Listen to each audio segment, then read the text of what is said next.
Morning বন্ধুরা, সকাল সকাল চাউমিন খেয়ে নিচ্ছি, তারপরে বেরিয়ে পড়বো ঘুরতে। তো কোথায় যাচ্ছি অবশ্যই তোমরা দেখতে থাকো, জানতে পারবে। হ্যালো এভরিওয়ান, কেমন আছো তোমরা সবাই? নতুন একটি ব্লগ ভিডিওতে সবাইকে অনেক অনেক ওয়েলকাম আর অনেক অনেক ভালোবাসা। তো ষষ্ঠীর পরের দিন আমরা কোথায় চলে যাচ্ছি? তো বাবার বাড়িতে এসেছিলাম, ষষ্ঠী গেছি, তারপরে আমরা অটোতে করে চলে যাচ্ছি আমার ননাসের বাড়িতে। আর ননাসের বাড়ি হচ্ছে কুমারঘাট। তো আমরা স্টেশনে এসে ট্রেনেও উঠে পড়েছি। তো স্টেশনের ভিডিওটা করিনি, কারণ আমি ইনস্টাগ্রামে বহুত দিন আগে একটা রিল ছেড়েছিলাম।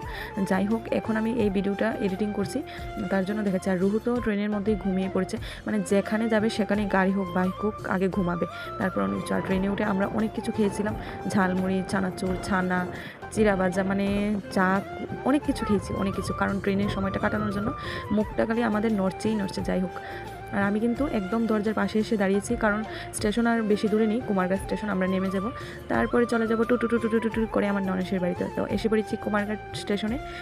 সাথে আমার বোনও এসেছে, প্রথমবার কুমারঘাট, কারণ ও কখনই কুমারঘাট দেখিনি, মানে ছোটোবেলা থেকে বড় হয়েছে, আমরা কখনো কুমারঘাট দেখিনি। তো আমার ননসের বাড়ি বলতে আমি আসি, কিন্তু আমার বোন কখনো আসেনি, তার জন্য বোনকে নিয়ে এসেছি।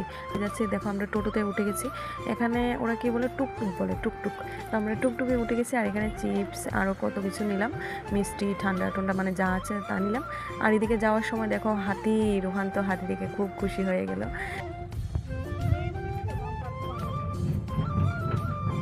ফাইনালি আমরা এসে পড়েছি আমার ননেশের বাড়িতে। তো এই যে রাস্তাটা দেখো, আমরা এটা দিয়ে যাচ্ছি। আর এখানে একটা জঙ্গলের মতো আছে, এখানে সবাই মিলে ফটোশ্যুট করছি, মানে বাঁশের ঝাড়ের চিপাত খুব সুন্দর উঠবে বলে তাই। আর এখানে আমার ভাগ্নে এসে গেছে ভাইকে নিতে। তো ফাইনালি পৌঁছে গেলাম ওনাদের বাড়িতে। তো পরে দেখা হচ্ছে নেক্সট ভিডিওতে। সবাইকে টাটা।